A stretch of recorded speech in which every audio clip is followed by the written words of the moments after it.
In 1803, President Thomas Jefferson and his administration were interested in purchasing the strategic port and city of New Orleans from the French.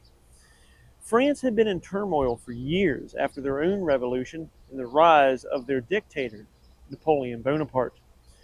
With further threats of war with the British, it was possible that Napoleon would sell New Orleans for money to help with his war efforts.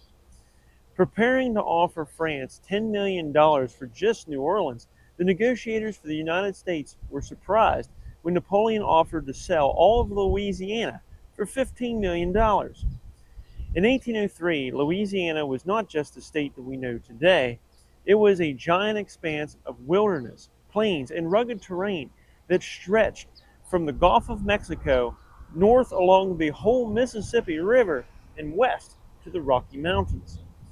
Purchasing Louisiana would double the size of the United States and open up resources to the fledgling nation that the new government desperately wanted to expand. With the stroke of a pen, the United States signed the Louisiana Purchase Treaty on April 30th, 1803. Thomas Jefferson then commissioned the Corps of Discovery. This would be a group of explorers who would travel through the United States' new territory to explore and document the area and to discover a direct water route through its lands and to the Pacific Ocean for means of commerce. The Corps' secondary mission was to document the plants and animals that lived there, map out the topography and the geography of the West, and to make good relationships with native peoples that lived there and announce the sovereignty of the United States over the land.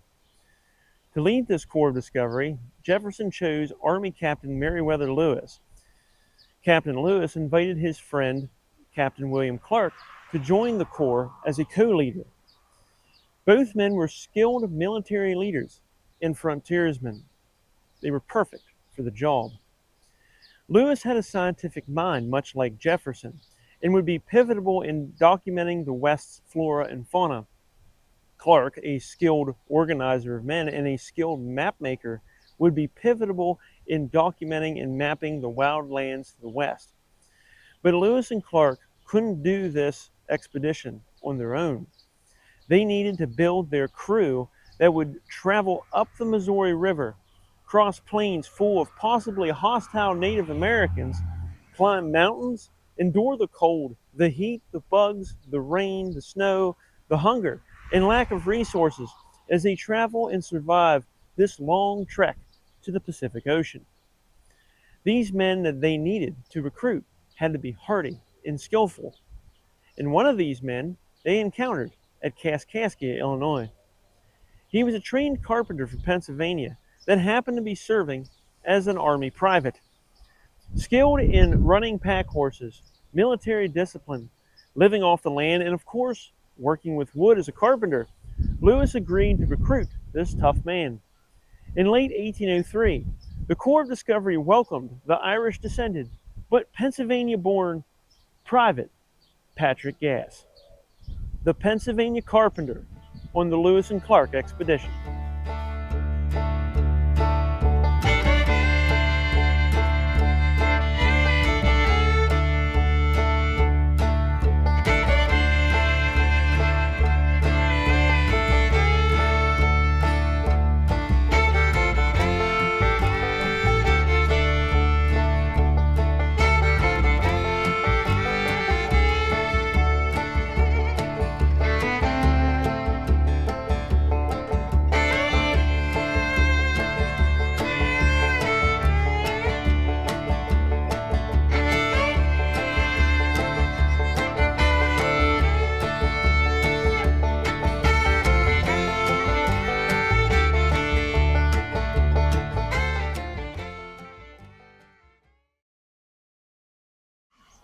On June 12, 1771, Patrick Gass was born in this house behind me here, located in what was then Falling Springs Settlement, Cumberland County of the colony of Pennsylvania.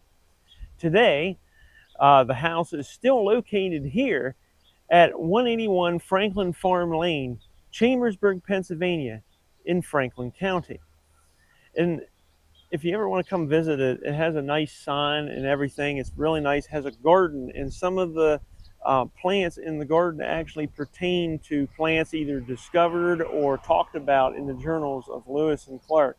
And it's really cool. You should check it out. And the building is currently a Penn State extension it says Cooperative Extension Franklin County. So I'm sure that they would love to have people come here and learn about Patrick Gass. Now, Patrick Gass was the son of Benjamin Gass and Mary McLean. He gained his tough Irish heritage honestly from these two. In 1775, during the beginning of the American Revolution, the Gass family actually moved from here over to South Mountain and into Maryland.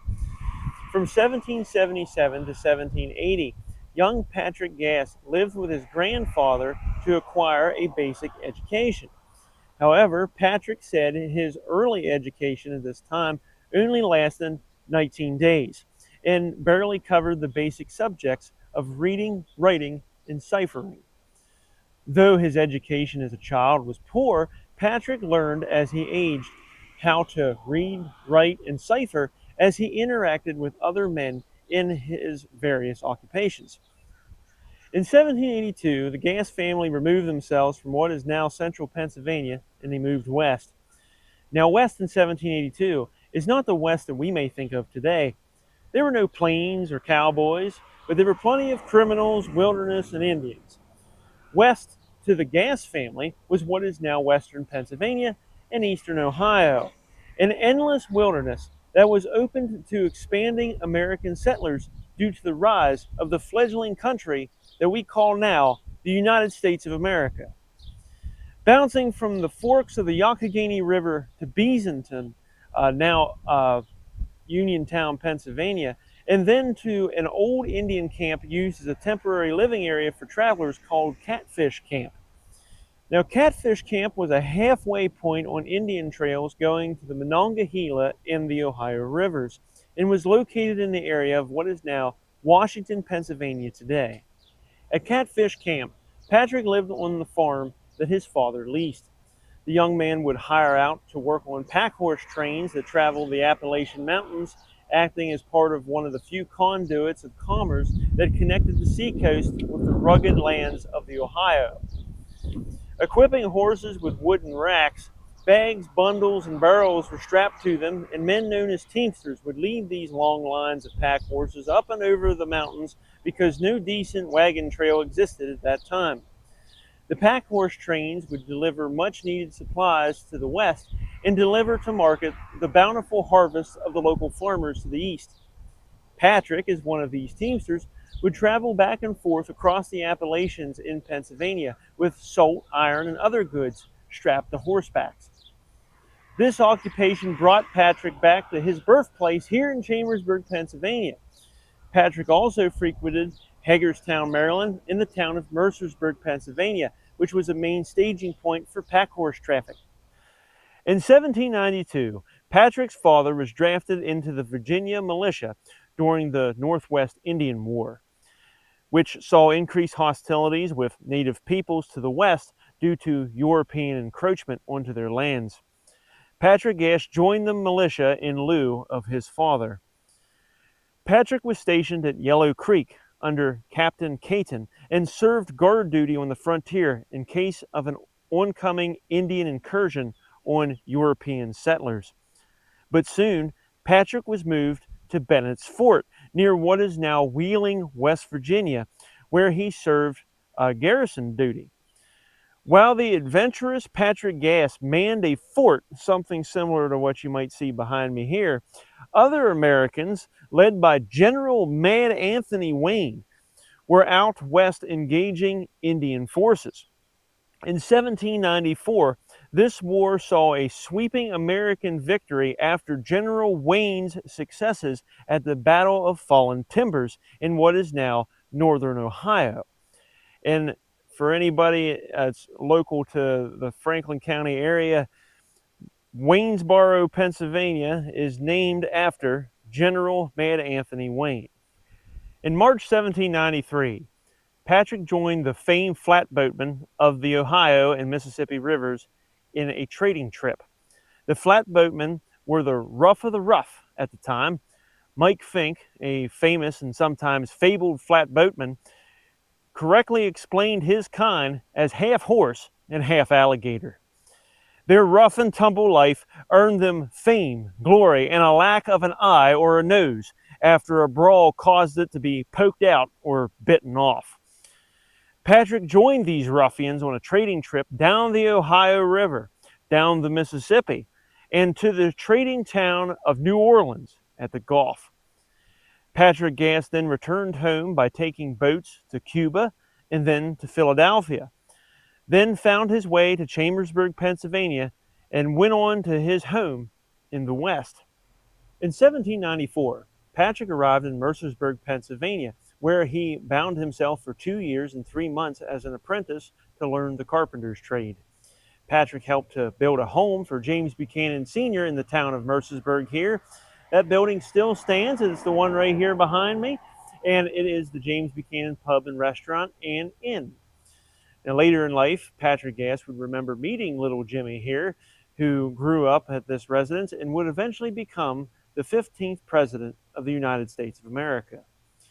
Also in 1794, Patrick saw President George Washington in Carlisle as he led the troops to western Pennsylvania to put down the Whiskey Rebellion.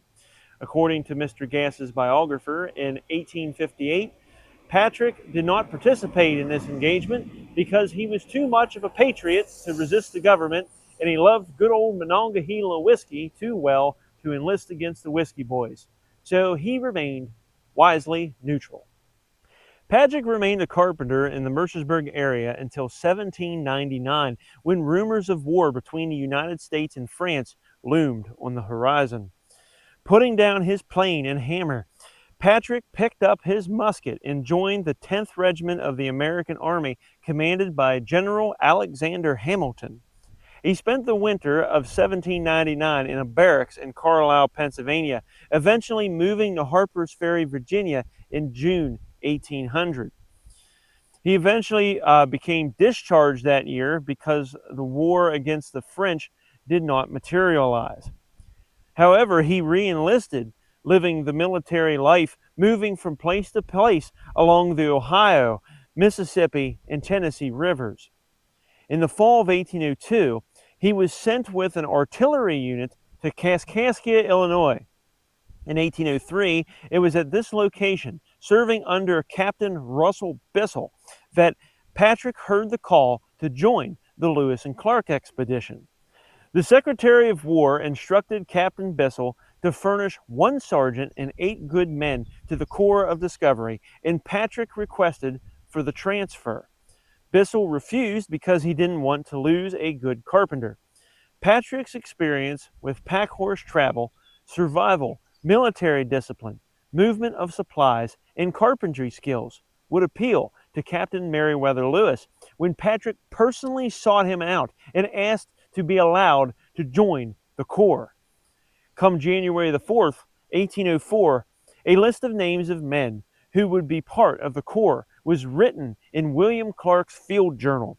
One of those names would be listed, Gass. Wintering in Fort Du Bois, located across the Mississippi River from the mouth of the Missouri, the Corps waited for spring. It is reasonable to believe that Patrick Gass helped build Fort Du Bois and maintained it during their encampment here. Come spring, on Monday, May the 14th, 1804, the Corps departed their established camp and crossed the mighty Mississippi to enter the Missouri River. Their transports were a large keel boat, referred to as a barge or bateau, and 2 pirogues, or flat-bottom boats. On board were 43 men, including both captains, Clark's African-American slave named York, and Lewis's Newfoundland dog named Seaman. Up the Missouri, the men expected to see exotic sights, people, and creatures, as Gass's journal states that they planned to see numerous, powerful, and warlike nations of savages of gigantic stature, fierce, treacherous and cruel, and particularly hostile to white men. They were also keeping an eye out for the woolly mammoth, and also descendants of the Welsh in the lost tribes of Israel, as at that time in history, many felt these things were quite possible to find out west. On board the boats were a lot of supplies, including medical equipment, measuring, navigation, and mapping equipment, clothing, food such as flour, and a military ration item called portable soup, blacksmith and carpenter's tools, rifles, lead, and gunpowder, repair tools for guns, rum, tobacco, tow lines, oars, camping equipment, lots of paper, and lots of Indian gifts, including tomahawks, beads, paint, clothes, medals, and knives. Also included was a metal boat frame referred to as the Experiment, and an early air rifle, and mounted on the barge was 2 blunderbuss and a swivel gun. As they traveled, hunters were sent out almost every day to hunt wild game such as deer, bear, and fowl to bring back to fill the bellies of the members of the expedition. Pretty much every night, the Corps would encamp on shore of one of the sides of the river. Here, they could reflect on their experiences of their day in their journals. Every man was encouraged to keep a journal as to preserve their actions for history and study. Patrick Gass, despite his lack of formal education, wrote almost every day. And so Private Patrick Gass and the Corps of Discovery, or the Lewis and Clark Expedition as we title it today, traveled up the Missouri River to hopefully reach their destination. Soon, the expedition discovered that their task of navigating against the current of the Missouri was going to be harder than what they anticipated. Sandbars and rocks made it difficult to pass rapids. The current required the Corps to pull the boats with tow ropes from the shore or pull the boats forward from the river's bottom. The only hope they got was a proper wind that was blowing the sails that were mounted to the boat's masts. Paddling and pulling against the current was hard work and burned a lot of calories. Calories only replenished by the success of the hunters on shore. They would hope for plentiful game as they moved further west. On June 4th and June 30th, the mast of the boat broke, and Gass, being the carpenter, had to fix it. Now, passing through what is now Kansas City, the expedition reached the area of Arkansas, Kansas on July 4th, 1804. At sunrise, the swivel gun was fired in honor of American independence, and Joseph Fields was bitten by a non-venomous snake. By July 21st, they were at the mouth of the River Platte in modern-day Nebraska. 9 miles above the Platte, the expedition paused at a willow bank they called Camp White Catfish. Here they sent out representatives to search for a nation of Indians to inform them of the change in government in this area.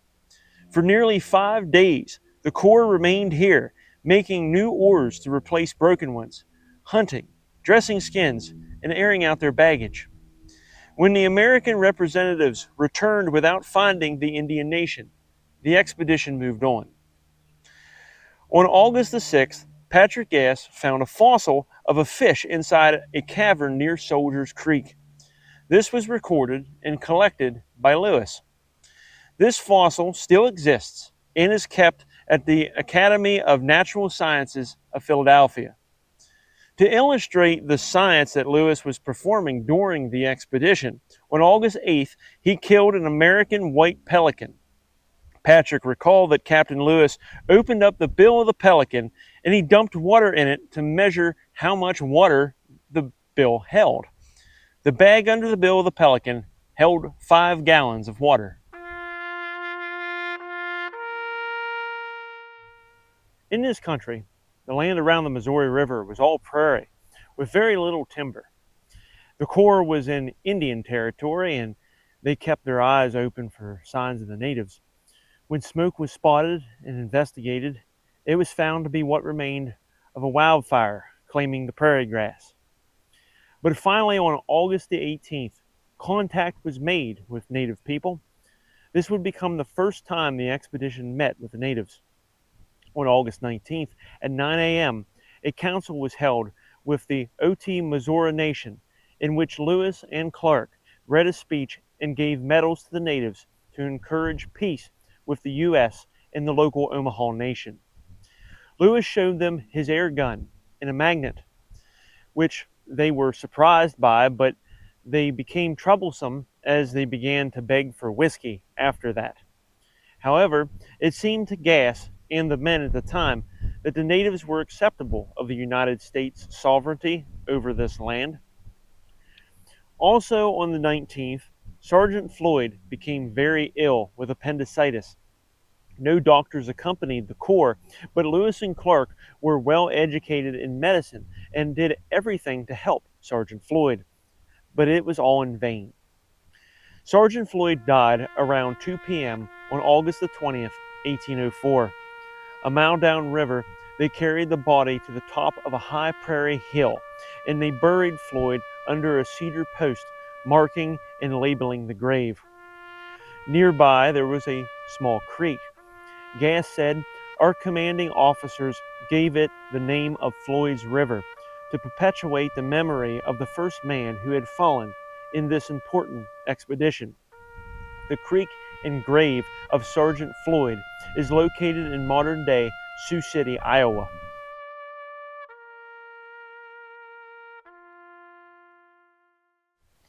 On the 26th, a vote was taken among the men for who to replace Floyd as a sergeant.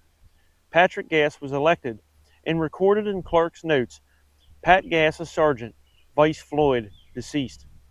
Gass apparently did not find his promotion worth mentioning because he never actually recorded it in his journal. It was on August 23rd that the expedition killed their first buffalo, jerking its meat into buffalo jerky. Then it was on September 7th that they found another denizen of the prairie. A village of holes in the ground were spotted, and all hands of the expedition scurried to the village with every kettle and pot that they had. All of the kettles and pots were full of water. They were ordered to flood the village to run its inhabitants out of the holes. They drenched the village into the night, but only were able to catch one of the inhabitants. Now, the species of creature of the inhabitant was a prairie dog. On the prairie, the expedition met the Yankton Sioux, or the Dakotas, in which they held council with to promote peace. Gass noted a particular ornament hanging around the necks of some of these natives. They were 3-inch bear claws, huge compared to the black bears that he encountered back home. The natives said they were from the white bear, a notorious foe that the expedition would encounter as they moved further and further west. A group of goats or antelope was spotted on a hill for the first time on September the 5th.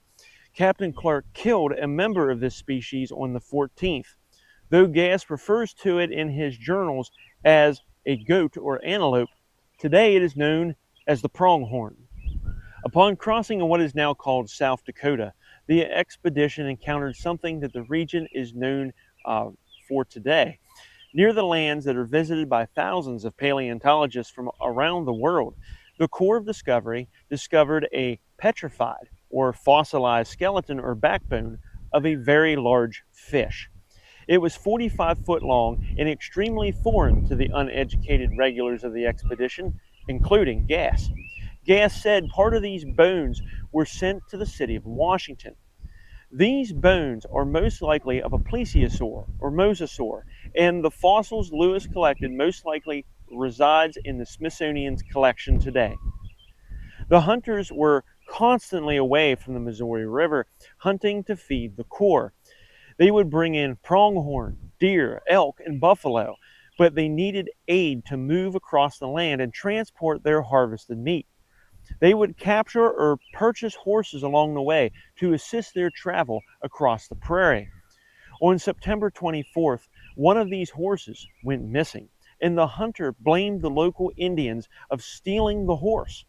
The Corps encountered 5 Native Americans from the tribe known at that time as the Teton Sioux, in which they discussed the missing horse through a French interpreter that accompanied them. The natives said that their chiefs would be there tomorrow, and if their young men stole the horse, well, they would return it. With the natives staying the night along the shore, the Corps slept aboard the barge, with only the cooks and guards going to shore for fear of the actions of the Teton Sioux, or today known as the Lakota. The next day, near what is Pierre, South Dakota today, a council was held with the Lakota that arrived along the river. Lewis began to read his standard speech, but quit once he realized the Lakota did not understand. The interpreter that Lewis had was not familiar with the dialect of the Western Sioux language and was struggling to convey Lewis's message. This became a major problem. These Lakota were used to European traders that would bring large amounts of trade goods to them. Lewis and Clark's mandate was peace and not trade, so they were not providing the quantity of goods to the Lakota that the Lakota wanted or were used to. With the communication issues, the misunderstandings began. The chiefs were given a tour of the keelboat anchored offshore. Clark ferried them back to shore in one of the pirogues, but when Clark tried to shove off from the shore, Lakota warriors grabbed a hold of the rope and demanded more trade goods. Viewing this as an attack, Clark drew his sword. Lewis ordered the men on the keelboat under arms, and the swivel gun was armed to fire. At this point, the Lakota outnumbered the Corps 2-1. In the standoff, Black Buffalo, a Lakota chief, counseled with the warriors, and both parties eventually stood down. The Corps moved upriver and camped on an island, taking Black Buffalo with them as a liaison. The next day saw better relations with the Lakota as a dance was conducted until 11 p.m. The following day, Sergeant Gass, Captain Lewis, and some men visited the Lakota village. Patrick said, "Their lodges are about 80 in number and contain about 10 persons each, the greater part women and children. The women were employed in dressing buffalo skins for clothing and for covering their lodges. They are the most friendly people I ever saw, but will pilfer if they have an opportunity. They are also very dirty. The water they make use of is carried in the pouches of the animals they kill, just as they are emptied, without being cleaned. They give us dishes of victuals of various kinds. I had never seen anything like some of these dishes, nor could I tell of what ingredients or how they were made." Captain Clark said that the main course was dog. 15 days previously, the Lakota had a successful battle against the Omaha, killing 75 Omaha warriors and capturing 25 Omaha women. Later that night, the Lakota conducted a dance in honor of this victory. Gass attended. The band of music or orchestra was composed of about 12 persons beating on a buffalo hide and shaking small bags that made a rattling noise, said Gass. They had a large fire in the center of their camp. On one side, the women, about 80 in number, formed in a solid column round the fire with sticks in their hands and the scalps of the Mahas or the Omahas they had killed tied on them. They kept moving or jumping round the fire, rising and falling on both feet at once, keeping a continual noise, singing and yelling. In this manner they continued until 1 o'clock at night. After the dance, the members of the Corps returned to the keelboat via the pirogue, but in the darkness of night, the pirogue run across the bow of the keelboat and broke the rope connected to the anchor. All hands joined in the chaos that ensued to tow the pirogue to shore. This action scared the Lakota, who may have thought the Omaha was attacking, causing more tension between the Corps and the tribe. The next day, the Corps unsuccessfully dragged the bottom of the Missouri River for their anchor. When attempting to shove off from shore, native Lakota once again laid hold of the rope, demanding more trade goods. This caused Lewis to once again arm the swivel gun and have the men in arms against the Lakota warriors. After Clark negotiated with Chief Black Buffalo and provided a carrot of tobacco, Black Buffalo ordered his warriors to release the rope, and Lewis and Clark were on their way upriver. Despite more attempts of the Lakota men along the shore trying to get the Corps to stop, they didn't stop, and they continued on with their mission. As the expedition moved further north towards what is now North Dakota, they would pass several abandoned native villages. Once belonging to the Rickaree or the Akaria, these populations were wiped out by smallpox just a year previously. Eventually, the expedition met some living Rickaree and they counseled with them. On October 20th, Gass reports that the hunters killed 14 deer, a goat, and a wolf, and one of them wounded a large white bear. Pierre Crousat, a nearsighted river boatman on the expedition, had the Corps' first experience with these white bears. Upon shooting it, the bear alarmed Crousat so much that he dropped his tomahawk and his gun, and he took off running. He later returned to retrieve his equipment. Late October, with snow in the air, the Corps reached the native Mandan villages. The Mandan had two large villages stationed on the upper Missouri River, and they operated a trading post there in which they traded with other tribes and European travelers. Due to their friendly nature, Lewis and Clark pre-chose this nation as the site of their winter quarters in 1804 and 1805. Reduced in size by smallpox outbreaks, the Mandan consolidated to this region and united with the Hidatsa for protection from enemy tribes such as the Rickaree and Lakota. The fair skin, fair hair, and calm demeanor of the Mandan led many to believe that the Mandan were descendants of the Welsh. But this is not the case, nor was this rumor believed by neither Lewis or Clark. After the captains and Gass scouted the area on November the 2nd, 1804, they settled on a piece of land to build a fort. Fort Mandan, as it would be called, sat along the Missouri River near Washburn, North Dakota today.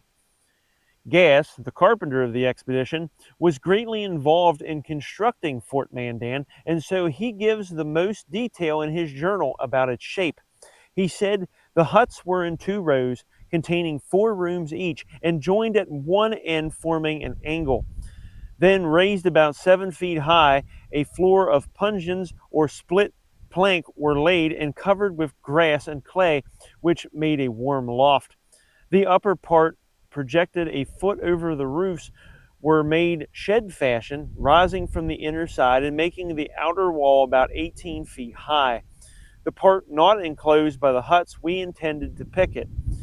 In the angle formed by the 2 rows of huts, we built 2 rooms for holding our provisions and stores. Though unfinished, the cold that took over the plains in mid-November forced the Corps to move into roofless huts.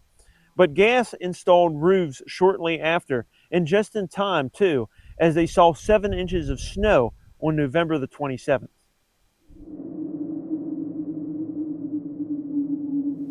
In their stay at Fort Mandan, Lewis's morning temperature averaged just 4 degrees Fahrenheit throughout the winter. Many days saw negative temps.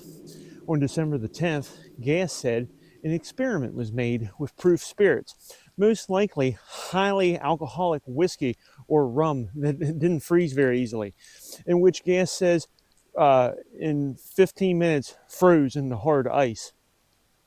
Food and game were scarce, and the men were down to breakfasting on bone marrow for strength.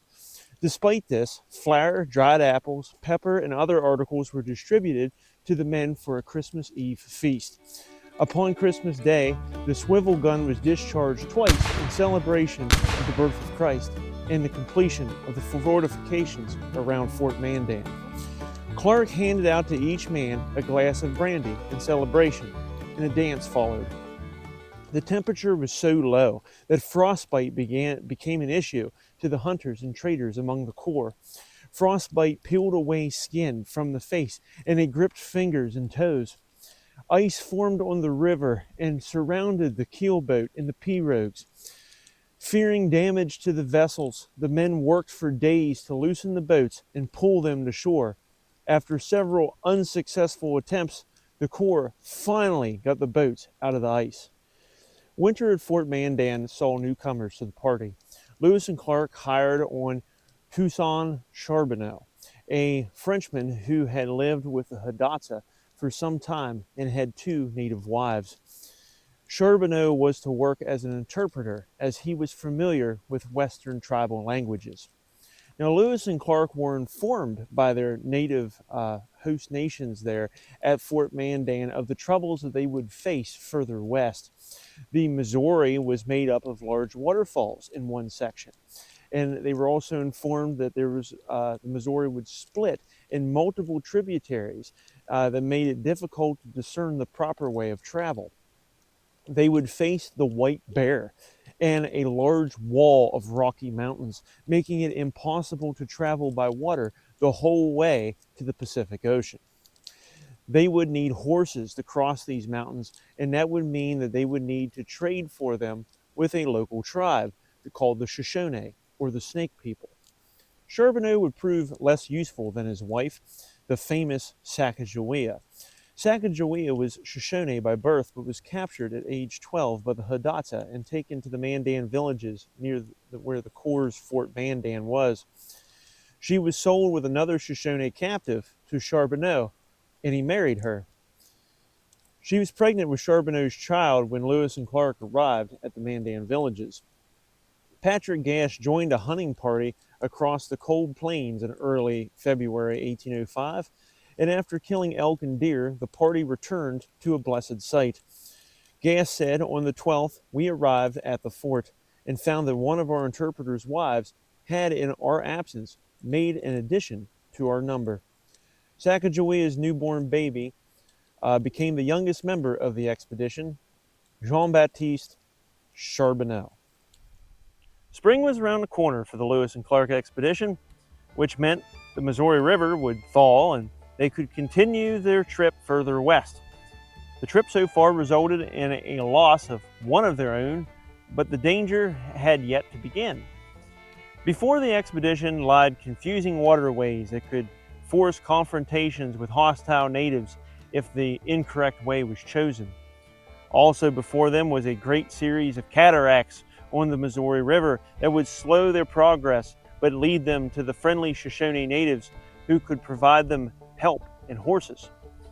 And beyond that was a large mountain range that had to be crossed by winter or they would die of starvation in the mountain passes.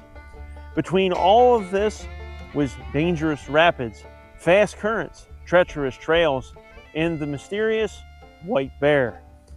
This is the journey that awaits the captains, our sturdy carpenter, and a young native woman with her newborn child.